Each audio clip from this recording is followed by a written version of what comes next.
Welcome to another episode of Big Apple Breakdown. Today we have a lunchtime episode coming out, I believe our first daytime stream.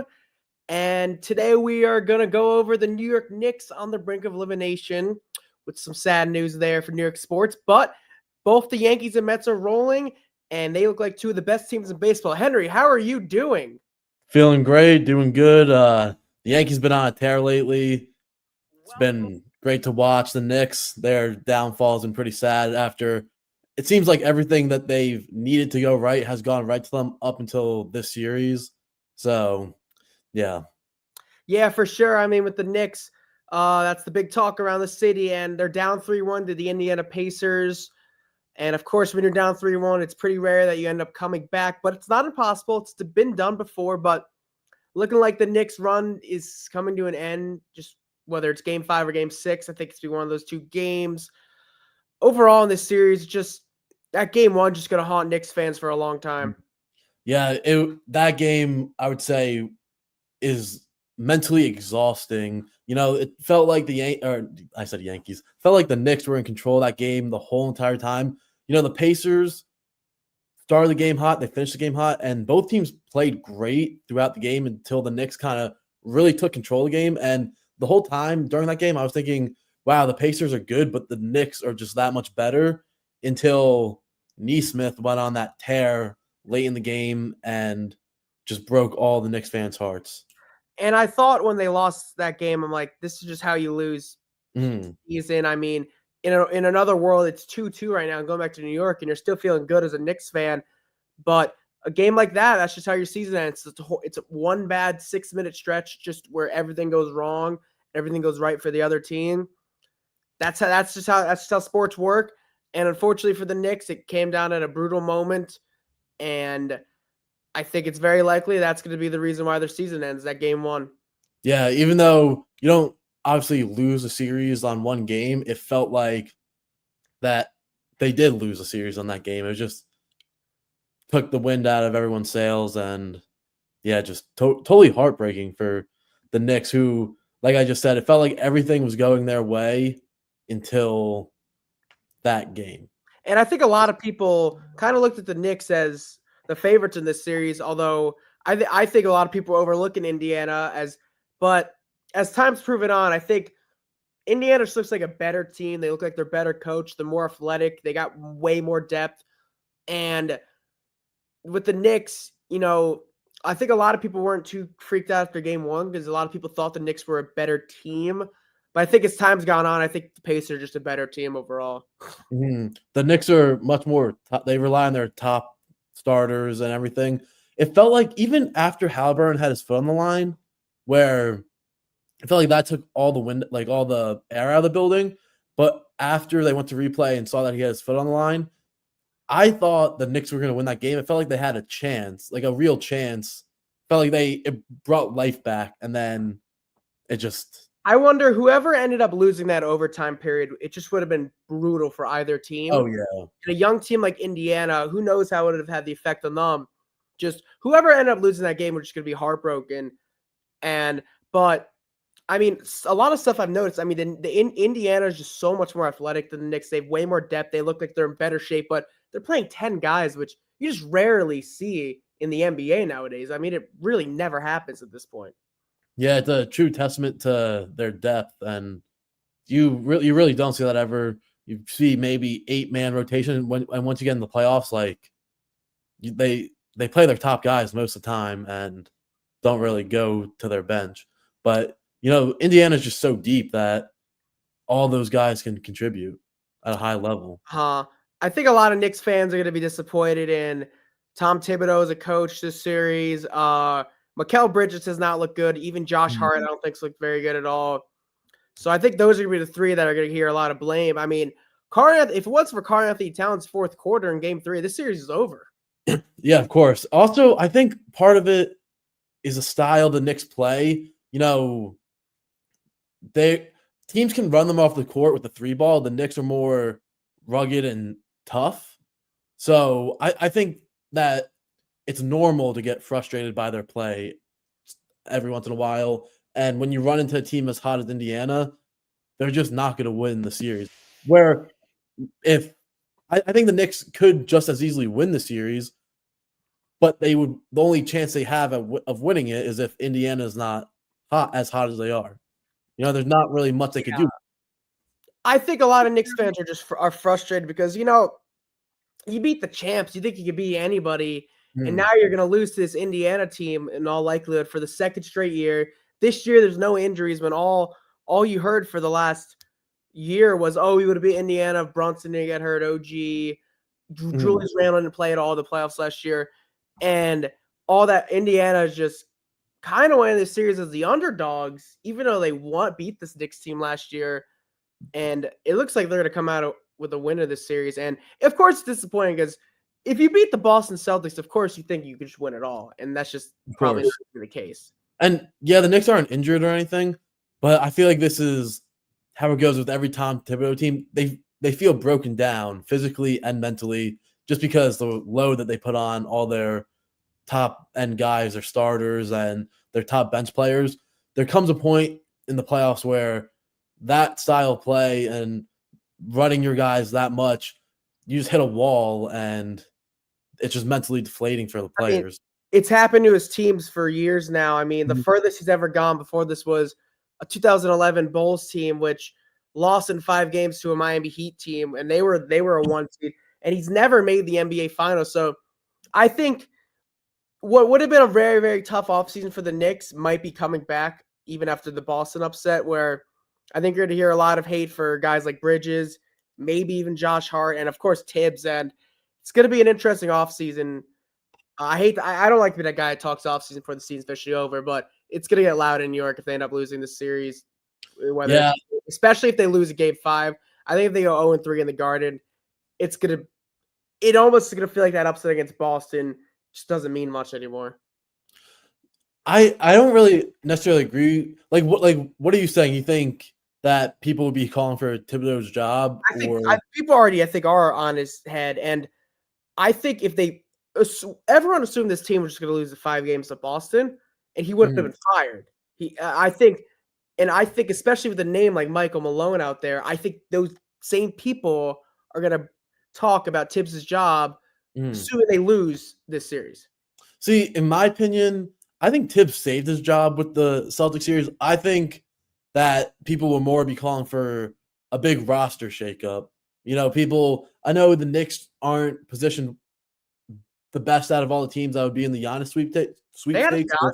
They They could. have a shot. They have a shot.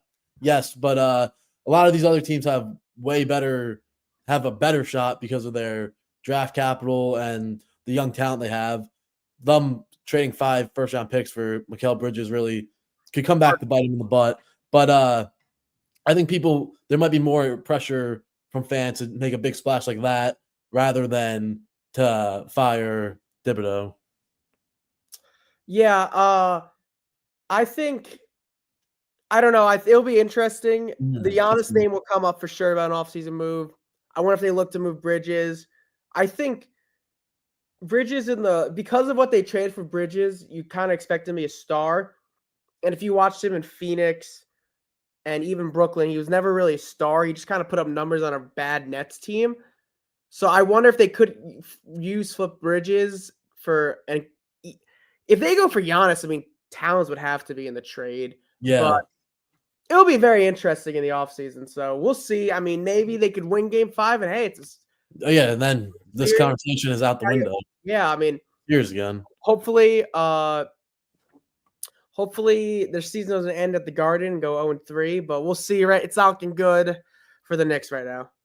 Yeah, I mean, honestly, even if say they lose and then the Giannis talks come back and say they do go out and get Giannis, I don't know.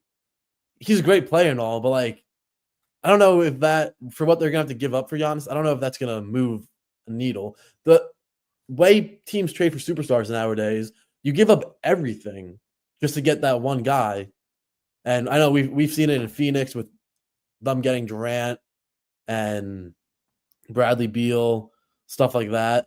I just don't see trading for a superstar. And in Brooklyn, when they traded for Harden and they cleared all their young assets and draft capital to get Harden, I don't see that as the way anymore. And I think front offices don't see that as the way anymore either. Yeah, I mean, I think Giannis is a little different. I mean, this is a Mhm. prime superstar. It is legitimate prime. I think with like you mentioned Durant and Harden, those guys. You're right. A Giannis trade package is gonna be so much. Like, Yeah. and you have a legitimate argument. Like, you have to give up so much where it's tough to trade for a guy like that. Like, you're not gonna get a Luka Doncic package for a guy like that and get lucky with something like that. You're Mhm. gonna have to give up a lot. So, I mean, we'll see. We got our first comment I'll show. Okay.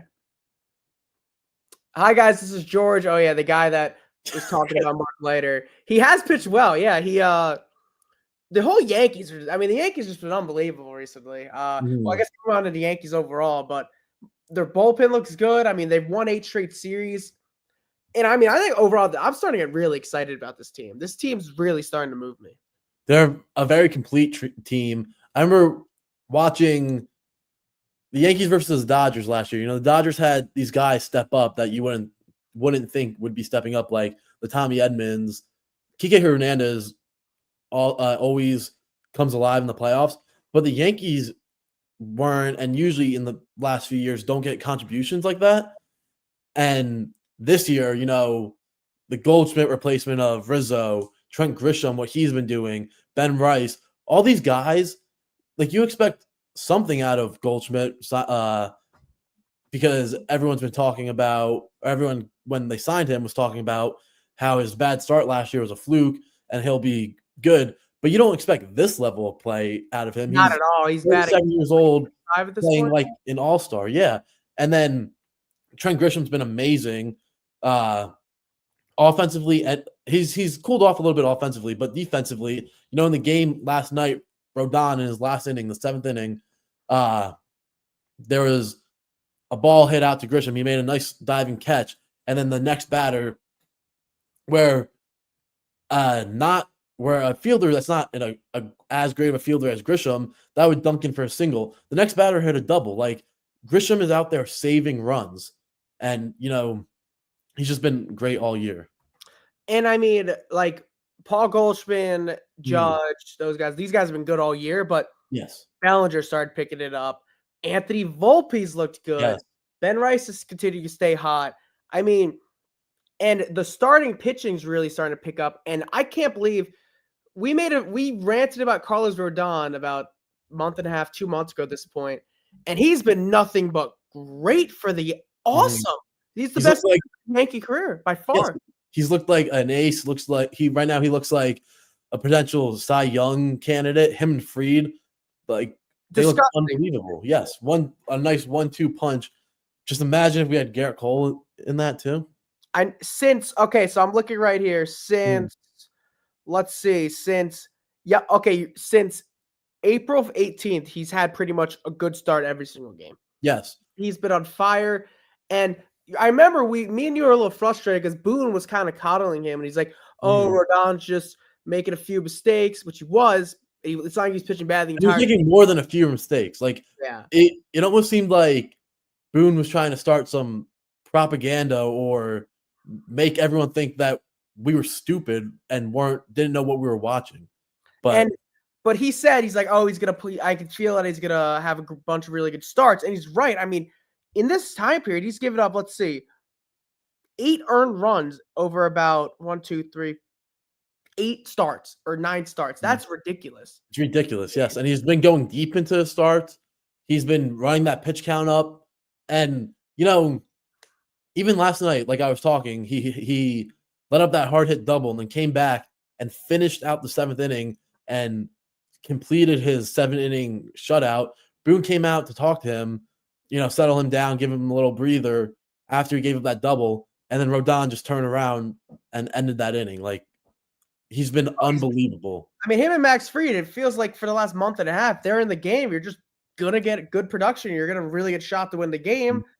And I mean, something I'm starting to like more these past like few games, the offense hasn't been insane like it's been, and they're starting to win close games, which I really like to see because that was a worry of mine. Their bullpen was blowing a lot of games.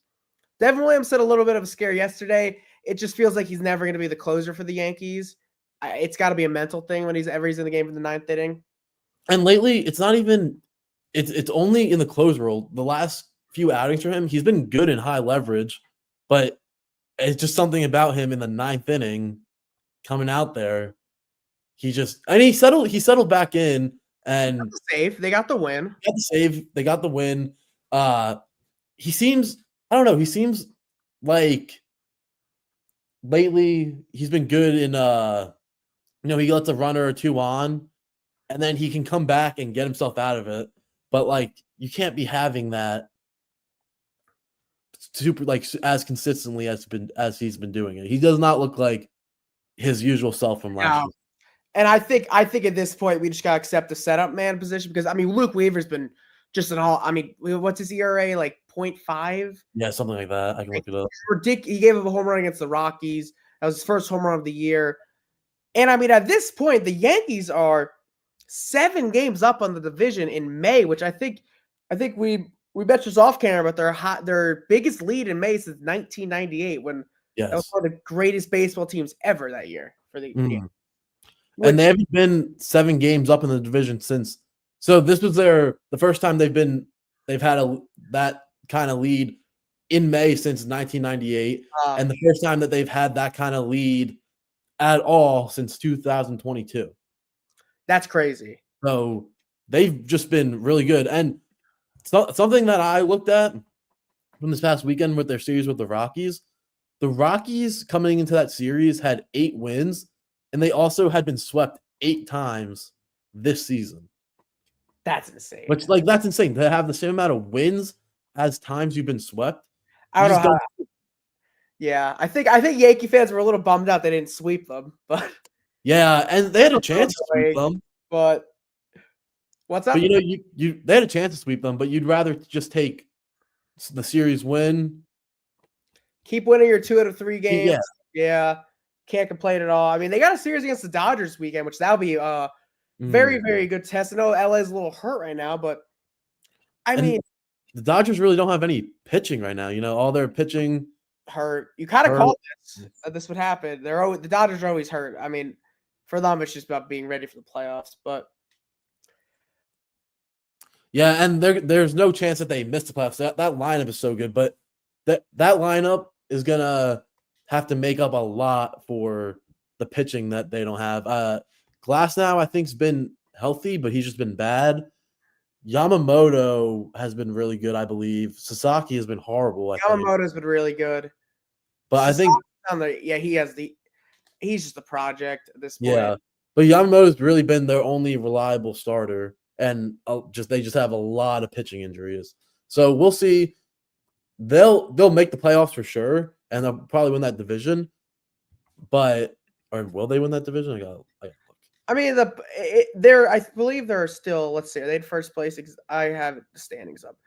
Yeah, they're still in first place. Like they're still winning all these games. But it's mostly on the back. I feel like they're winning a lot of games by a lot and getting blown out by a lot, or they're losing. They're losing close games that their pitching is letting up a lot of runs. Maybe I'm wrong. Do you guys think the Dodgers, Giants, and Padres will all win over 88 games? They're all playing, but yeah, I mean, I think it's pretty likely they'll end up all there. Dodgers and Padres, I think you could pencil in for the playoffs.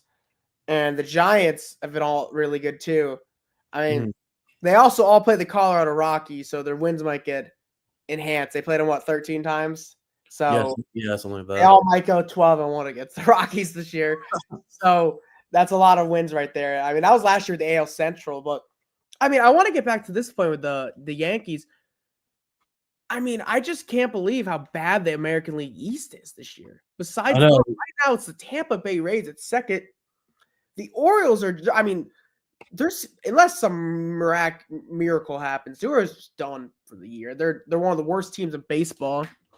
And the Red Sox have been bad. I'm shocked at this division.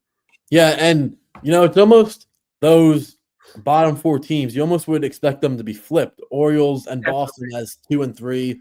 And you could before the season, it wouldn't have been ridiculous to call Boston or Orioles in the first place. But I think Cole's injury, yeah. Yeah, and even though the Rays aren't good, for them to be in second place, I think is pretty shocking. They're only in second place by I a mean, they're game. 27-27. Like, it's not like they're not a wild. They wouldn't be the wild card. They wouldn't make the playoffs or anything. But I still think it's shocking that they're the team in second place in this division. I mean, I just look around. I mean, for the Yankees, like, it's May. Of course, there's over 100 games left. But I really expect this team to win the American League again. I know it's May, but I look around. The Tigers are having a really, really good year, but I wouldn't pick the Yankees to lose against them. And no other team, I think, is even an argument at this point. Yeah. No, I You have totally agree with the that. Central, you have the Twins, and the Central's actually good, which is kind of surprising. There's 4 over 500 teams. You have Twins who Yankees own the AL Central. Just Yes. the West. I mean, you have the Mariners who are in first place. First place. Houston, they're not what they used to be. I mean, of course, if them and the Yankees lined up, you would just have the mental thing, which I think is a legit thing. But I think at this point, it's not 2019. It's not 20. yes, I think at this point it's over. I think you could have, if they lined up against each other in the playoffs last year, you could have made that argument. But I think the Yankees making the World Series last year kind of relieved them of that. It's also such a different team now. Yeah. There's no Tucker, there's no Correa, there's no Bregman, there's even Justin Verlander's not there anymore. Like, just it's such. Even the Yankees don't have a lot. No, the only guy that really played them. Let's think. It might just be Judge. Yeah. And Cole was on the Astros during it, so Cole's hurt. It's not like he's playing this year. Exactly. So, yeah, you're right. Yeah, I don't really think I think the Yankees have exercised those demons of the Houston Astros. Yeah, I mean, for sure. I mean, I'm really excited about the Yankees, and I mean, I don't know if you saw the report, but they're aggressively looking for a right-handed bat and a starting pitcher. Which, of course, you look at this lineup. I don't think. I don't. It's not complete. I mean, their third base is obvious hole, and I think even another starting pitcher. Which it's crazy that this lineup's not complete, considering the lineup we had last year that took us to the World Series, where it was just so top heavy. And hopefully, we do need another right-handed bat. And hopefully, that right-handed bat could be a third baseman. I think that would round out the lineup really nicely. And there's really not. We'll see how Jazz is when he comes back, but doesn't feel like there's really not another hole in the lineup that needs to be filled super desperately. Not really. We actually got a comment on Instagram. So someone said, "Are the Yankees an easy World Series pick if they make a huge trade for Valdez at the trade deadline?"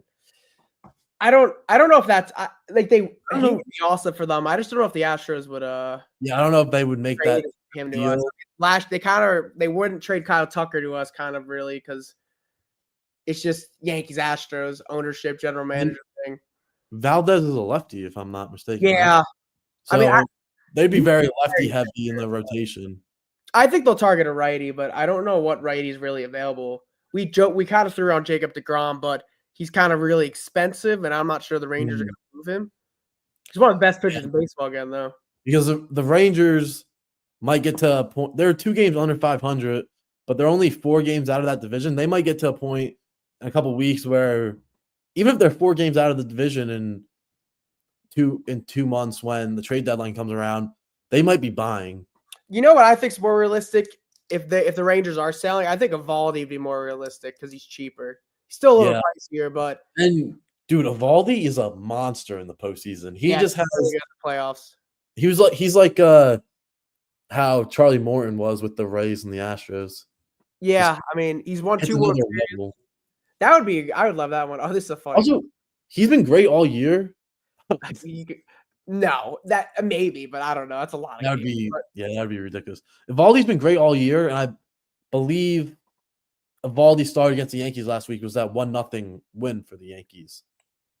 I didn't watch. Was that the 12:30 game? I didn't watch. I think that was Rodon versus. I'm gonna look.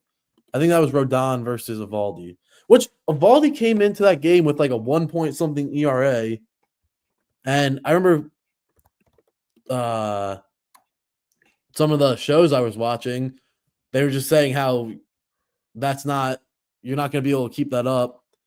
Yeah, it was Rodon versus Evaldi when Vivas hit that solo home run. Whatever show I was watching, they were saying someone's going to have to get to Evaldi. No pitcher to keep a 1.4 or whatever it was ERA for the whole season. And the Yankees really didn't. The Yankees didn't get that Norman Vivas to the home run that game. Yeah, they won 1-0 on a Vivas. We had another comment about possible. If this guy's available, I think the Yankees would go for him. But he's talking about Hunter Green possibly. I mean, he's kind of on a team friendly deal. I mean, the Rays. The Reds. I'm looking at it right now have control under him for 2026. 2027 it goes back. It'll probably go up to about 16 million and 2028. But I mean, I think the Reds are looking to keep him. He's such a good player. Yeah, that's an interesting one. I hope he's available. He's 25 years old. I mean, the Yankees, I think, would look after that. I kind of expect more of a veteran guy that maybe has a year or two left on his deal. Yeah, I think a 25-year-old going from Cincinnati to New York, that could be a little, a little bit of a shell shock for him. The Reds aren't having a great year. They're not, no, but they're right around 500 right now. Hunter Green, I think every team would love to have. Oh yeah, I don't know, just totally different playing in Cincinnati than New York, being so young. Sonny Gray, are you thinking of? What? He was on the Reds. I don't know why I thought he was on the. I got my Red teams mixed up. Sonny Gray, I said. Oh, he played for the Reds after the Yankees. Yes. He came from. Where did he come from? The A's? Where did he come? A's, I think. Yeah, but it was something. Paul Goldschmidt, I think Meredith. I can't talk right now. Meredith Marakovich reported this, asking him about coming to the Yankees and if it's what he expected or whatever. And he made a comment saying that he thinks it would have been a little bit different if he went straight from Arizona to the Yankees. But he was comparing how going from Arizona to St. Louis, it's not New York, but the fans have a little bit of the same mindset where they expect to win every year. They have the second most World Series, or maybe third now to Boston, but I think they have the second most World Series of all time. They definitely have the most in the National League of all time. So going somewhere like going somewhere like St. Louis, Goldschmidt said that kind of got him prepared for playing for the Yankees. So I think young guys coming from smaller markets, I think they could get to the Yankees and it could be a bit of a shell shock being in a big city where if you don't perform, like we see what it does to guys like Joey Gallo and Aaron Hicks, where they don't perform and the Boo Birds come out. And for sure, it's definitely. I mean, you're seeing with Devin Williams right now. Yes. I mean, literally. I mean, Milwaukee's nothing like New York, and he's struggling. And even if they still one and done with him, I do too. Even if someone like that goes to a team like the Dodgers, yeah, they expect to win, but the Dodger fans are a little bit more fair weather where players not performing as well. It's not like the Phillies or the Yankees or Boston where they'll literally just get booed out of the stadium. Yeah. I mean, so I of course I would love one of the Padres pitchers. Whether I don't think they're just too good to sell. I think they're guys. I think they'll risk these guys walking to free agency for a chance to win the World Series. Yeah, the only one where I could see them maybe selling is Michael King because it seems like it's a foregone conclusion that he's going to walk, and it really seems like he wants to go to the Yankees, and it seems like the Yankees want him. If they offer him money, I mean, we'll see. I have a feeling that they will. I have a really good feeling that's going to happen. He'll come back. I could see that. I mean, I don't. Do they need more pitching though? Like, if you think about it, like if you could a right-hander. I mean, Cole will be back next year, but we don't know what he's going to be, and who knows if he'll be back right away. Even. Oh, I've seen this one. Chris Bassett to the Yankees. I believe he was a former Met, and he was not good for the Mets, if I'm not mistaken. And I don't think I want him back in New York. I think, is he with Toronto now? Yes. Okay. I actually saw this today. Who my favorite, this is a third base topic. You know who my favorite early trade deadline target the Yankees should go for? Who? Suarez on the Diamondbacks, the third baseman. He hit the grand slam against the Yankees. If he was available, that's my dream target. He had a 4 home run game.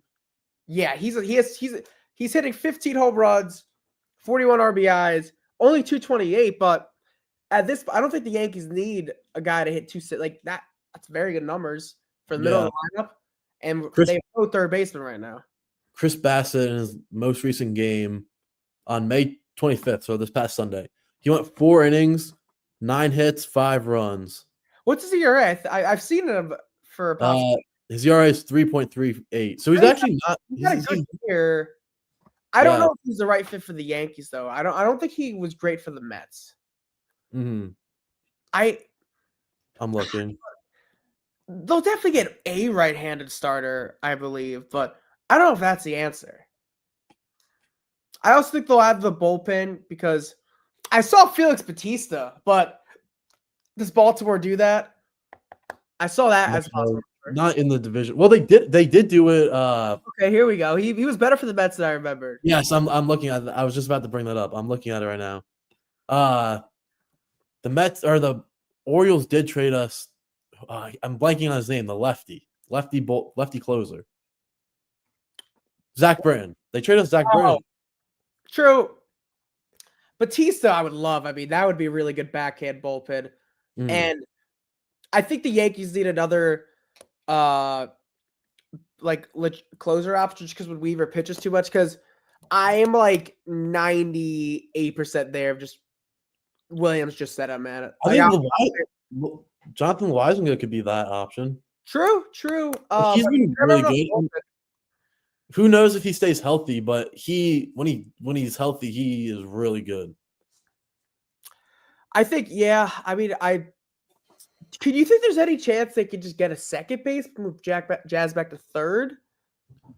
Because I think they had a right-handed infielder. I really, really like.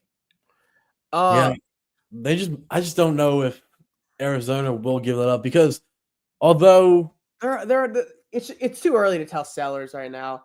Literally, a 10-game stretch could determine a buyer seller in baseball. And literally, a team a week before the trade deadline could be all in on buying and then lose 4 games in a row, and they'll be like, or vice versa. Yep. Yeah.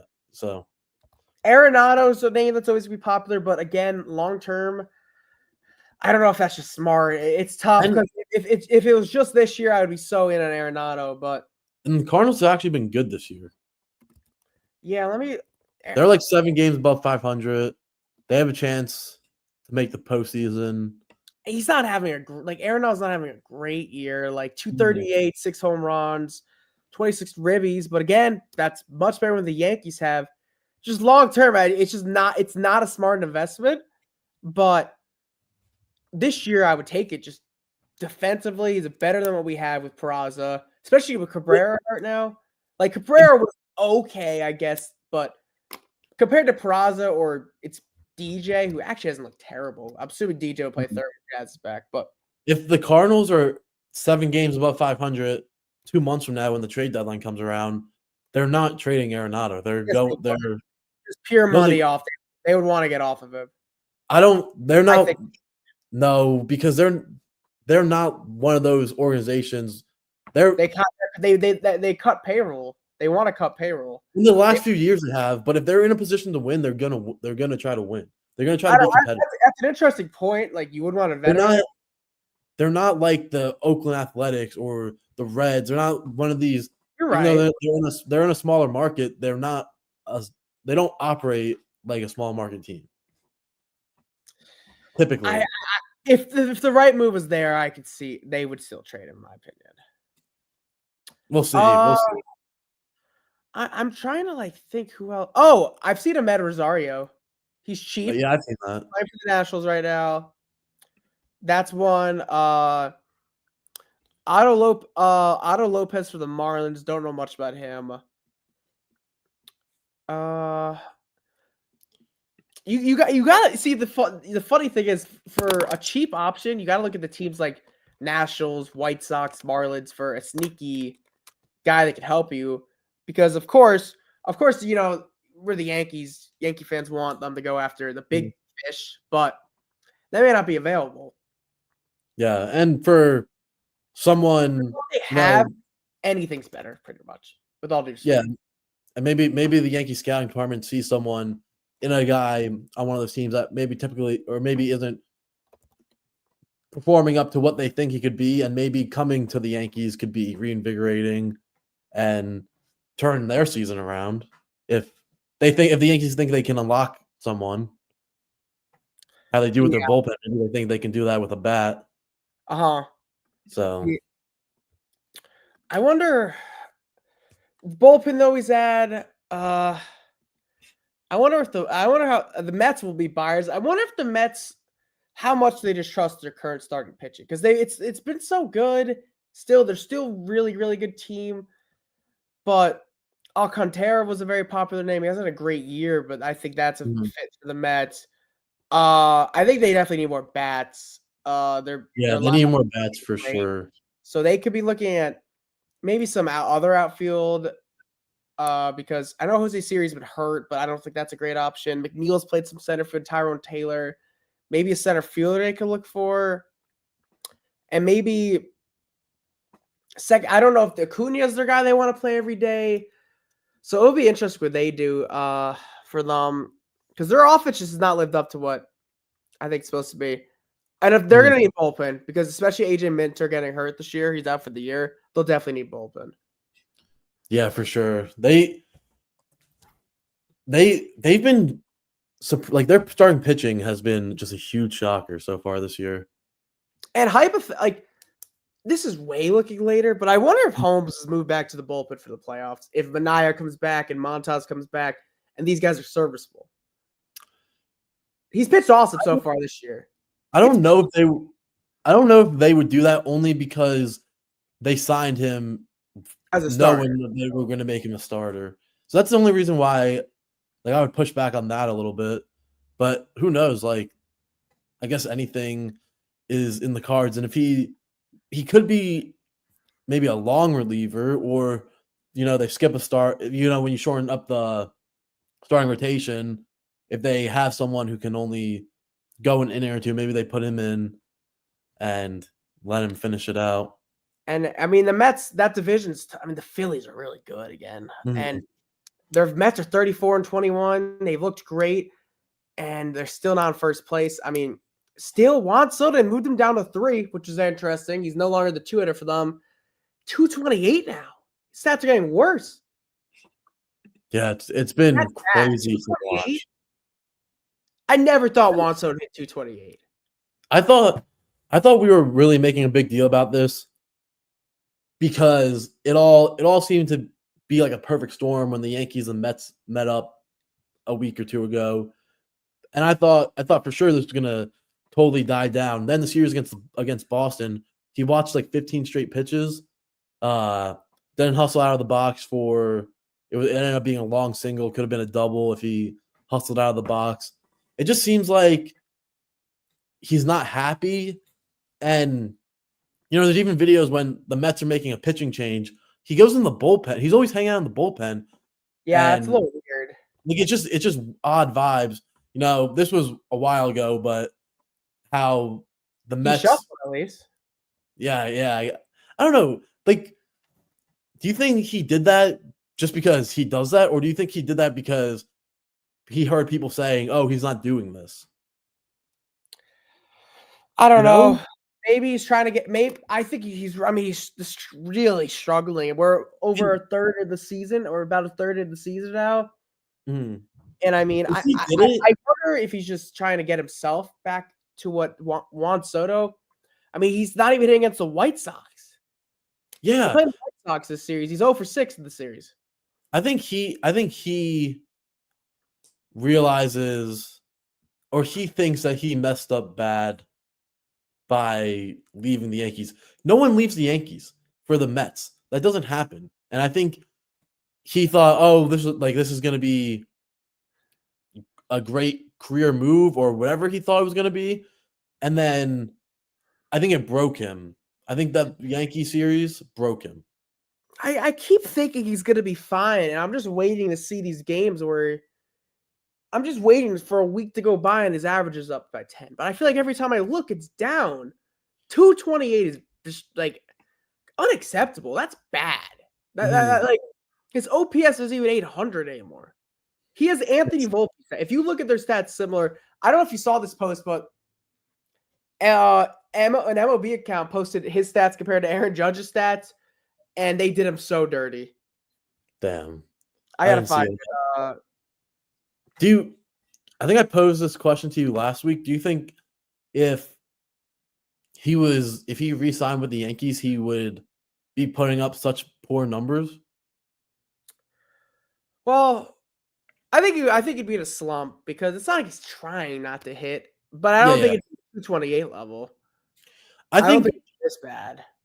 I don't know necessarily if he would be how he was last year, because what he did last year is just so hard to replicate. But I think his decision, I think he regrets his decision a little bit, and I think that's weighing on him mentally, and that's leaking into his game. And that's part of the reason why he's playing so bad. I don't think he expected this to get not going to the Yankees to get talked about as much as it is, which I mean, I think everyone that had a brain knew this would happen. Like, of course it could be mentioned a lot, but for some reason, I don't think he understood in a way, like what going to the Mets and leaving the Yankees would happen. I truly don't think he expected this reaction for this long. And it's definitely weighing at him mentally. But I mentioned this last year. I think a lot of it, no one's talking about, is the guy earned his money. Does he care as much anymore? And that could have been on the Yankees too. He might not care as much if he re-signed with the Yankees. The difference on the Yankees is I think he would have fallen in line. Like, I think it would have been the same as last year. More of this like unfinished business type of mentality, and him and Aaron Judge doing it again.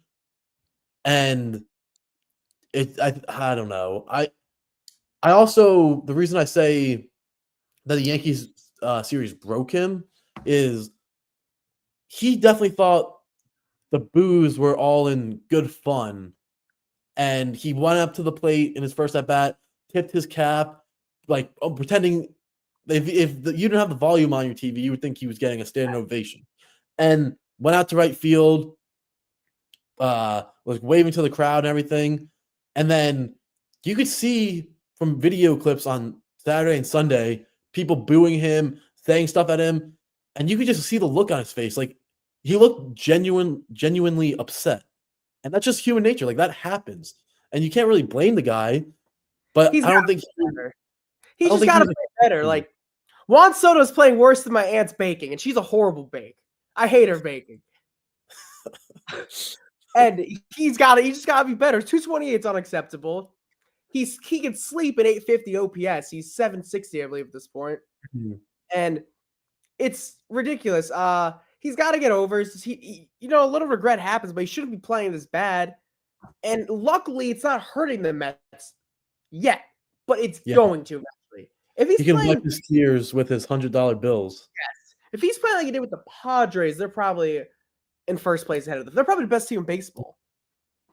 But then also, the concern from the Mets front office and stuff, it shouldn't be that surprising looking back on his time in San Diego. They said when he was in San Diego, they said that he seemed like an outsider. He sat by his locker, didn't really interact with anyone. And he seems like he puts on this different persona out on the field. He's an entertainer out on the field when he's in the box doing that sort of thing. But he seems like Juan Soto, like the real person, is just a quiet guy that keeps himself. And it seemed like the Yankees almost unlocked something in him last year, because there were no worries about his personality or him not getting involved, hanging out with people on the team. There were videos of him and Gleyber Torres going around in the middle of the night, like hanging out with, like, drunk college boys, you know? I wonder how the Mets I wonder how his teammates do feel about him. Yeah, definitely interesting to look at the whole thing and think about it. And I bet the Yankees front office is all saying, "I told you so." Yankee fans. Like, look at our plan B, and compared to how Soto's hitting. Yeah, I mean, losing Soto. Soto's worst season was probably 2022, and he still had about an 870 OPS. And he had 27 home runs, which was low for him. But let's see, he at this point only has 8, so he's on pace for what, 25 home runs? Yeah, and he does have a lot of power, but that 41 home run season last year might be a career outlier. He's a great hitter. He's not a power hitter that's going to pip home runs all the time. Which is also why, people talk about that he's gained a little bit of weight. He's not that amount of money going to someone who he's not the best athlete in the world. He's a great hitter, has a great eye, and people are concerned that he's going to become a DH. So, like, you're committing a lot of money to someone where it seemed like some of his numbers last year, the home run numbers at least, was because of that Yankee short porch and stuff like that. He's also not walking as much. And I'm looking here. He has not had a season where he's, let's see. Yeah, he's not had a season where he struck out more than he's walked since his 2019 year. And right now he has 41 walks, 41 strikeouts. So that's an interesting thing to look at. He's still not striking out a lot. Like, it's still a really good ratio. Really good for the average baseball player. But that's not Juan Soto level. That's not, I mean, last year, 129 walks, 119 strikeouts. 1 year, he had 145 walks, 93 strikeouts. Like, that's ridiculous. That's insane. That's ridiculous. Yeah. But yeah, even last year he did. He had 10 more walks than strikeouts. So he's not on pace to even get the 129 walks, which is kind of surprising. I thought he'd get walked way more in the Mets. Yeah. So we'll see. I mean, keep waiting for him to break out, but I don't know. Do we have a voicemail or two to get into before we end off? Yeah.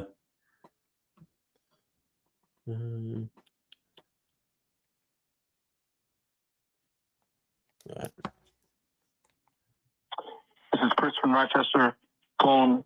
I wanted to get your guys' opinion on the Sunday Night Baseball broadcast when they talk to the players during the game. I think it's the stupidest thing baseball's done. They ask dumb questions. There's no point to do it. It's a distraction to the players. So give me your guys' input on this and tell me what you think. Let's go Mets. Were you able to hear that? Yeah. Okay. What do you think about that? I don't have a problem with it. It's baseball. You could do it while they're playing. I think it brings good content. It's not like it's a playoff game. I don't really have a big issue with it. I don't have a big issue with it, but it feels almost like that's something that should be done in an all-star game and not in a regular baseball game. Like, it takes – I feel like it almost takes a little bit away from the game where that player's not locked in. It makes it feel less – makes it feel the game itself feel less important. And I don't know, you're like doing a talk show. The guy's doing a talk show in the middle of him playing a baseball game. I don't know. All right. It makes for good mic'd up moments. But I don't know if you remember a couple years ago, Tristan Casas, a guy in the Red Sox, they asked him, I think it was his mother. His mom had passed away, and they started asking him about that in the middle of a baseball game. Like, I think that's just like out of place, out of line. So that it just depends on the questions, I guess. But we'll wrap up with like one or two more. I gotta get my dad's office back to him in a few minutes. So any more we got? We gotta head to work soon. We got one more. So.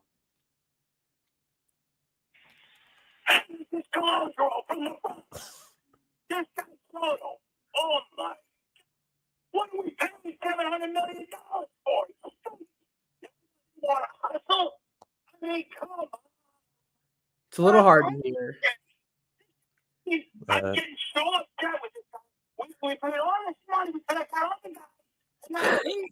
He's ranting. You better get the tax he did. He should. He ripped me up. I know. He basically, I don't know if you guys are here, but he basically said that this guy Soto stinks and that they could have put $700 million to something else. Not wrong.